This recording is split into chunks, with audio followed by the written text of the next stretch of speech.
6월 8일 일일 기도회를 하나님께 드립니다.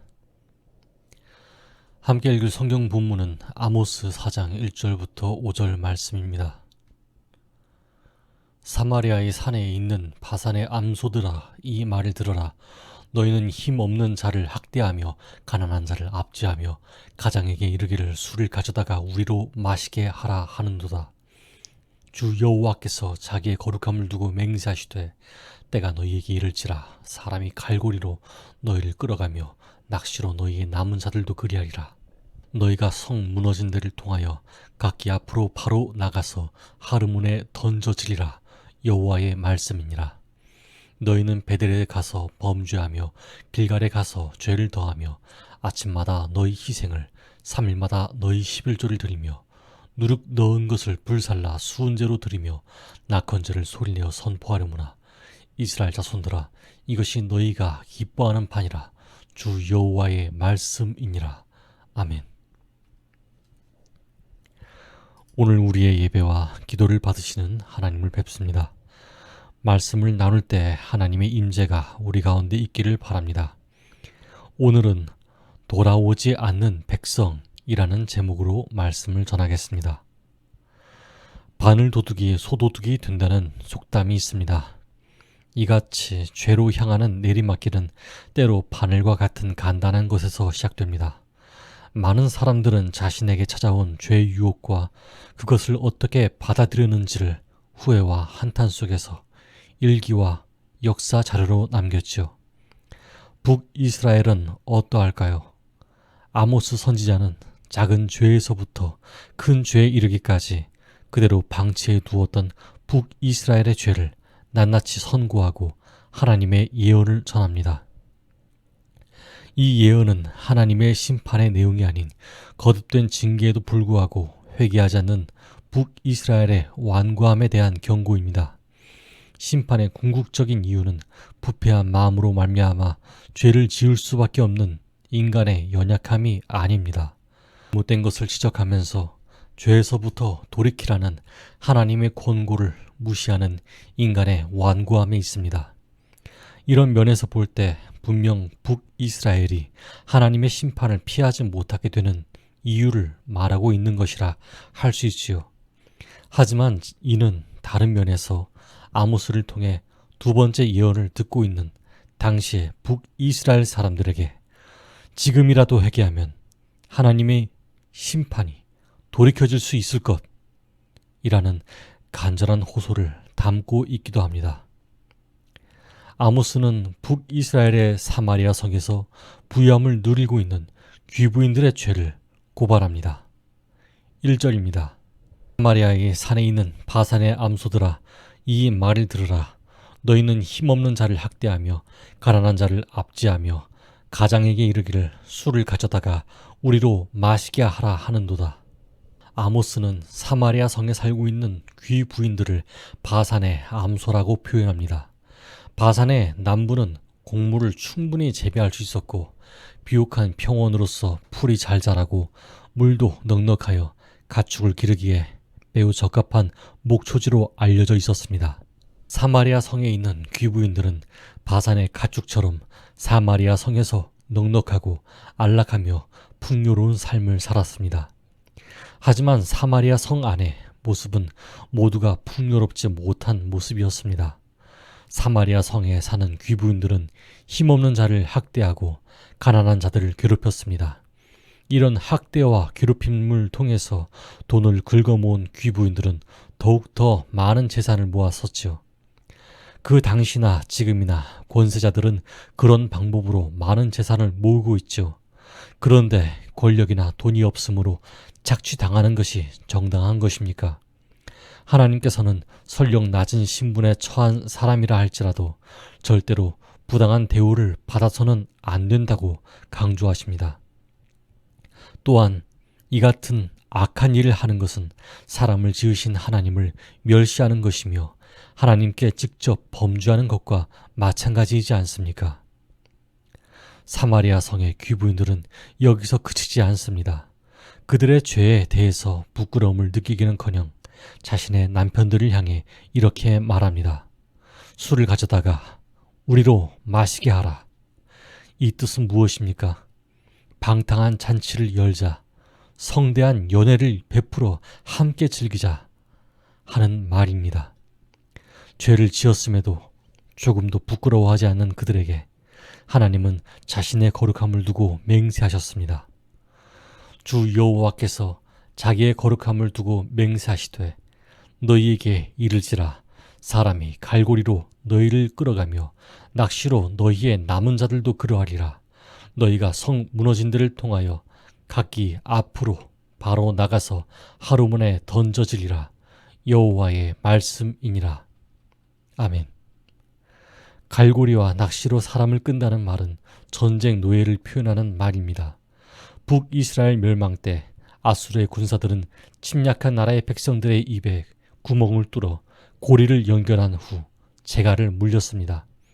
높은 자나 낮은 자나 할 것 없이 벌거벗은 채로 수치스럽게 끌려다녔습니다. 하나님께서는 이들이 돌이키지 않으면 반드시 이렇게 될 것임을 말씀하셨습니다.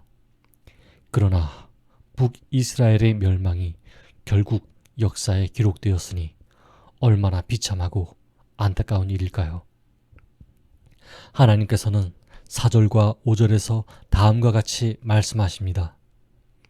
너희의 죄들이 너무 상습적이다. 너무 상습적으로 죄를 짓는다. 죄를 가볍게 여기면서 드리는 희생제와 11조가 무슨 소용이냐. 북이스라엘은 하나님께 드리는 제사로 자신의 재력과 종교심을 자랑하는 기회로 삼았습니다. 그러한 행동을 하는 그들의 중심에는 하나님이 있었을까요? 그들이 기뻐하는 예배지만 하나님이 기뻐하시지 않는 예배. 그들이 자랑하는 예배지만 하나님이 자랑하고 싶지 않은 예배입니다. 하나님은 너무나 탄식하셨습니다. 여러분, 우리는 어떻습니까? 여러분의 예배에 하나님이 계십니까? 아니면 목사님이나 전도사나 다른 성도들의 눈치를 보는 예배입니까? 예배를 드렸다고 인정되는 것은 많은 헌금도 아니며 마치 자신의 자리처럼 된 앞자리도 아닙니다. 하나님께서는 중심을 보십니다. 저는 분명히 전했습니다. 이후에 할 것은 여러분의 책임에 달려있음을 명심하시기 바랍니다. 그러므로 오늘은 이렇게 기도하면 좋겠습니다. 첫째, 자신의 양심을 속이면서까지 짓고 있는 죄가 무엇인지 깨닫게 해달라고 기도합시다. 둘째, 자신의 마음에 좋은 예배가 아닌 하나님이 좋아하시는 예배의 마음 자세를 달라고 기도합시다. 함께 기도하겠습니다.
흠.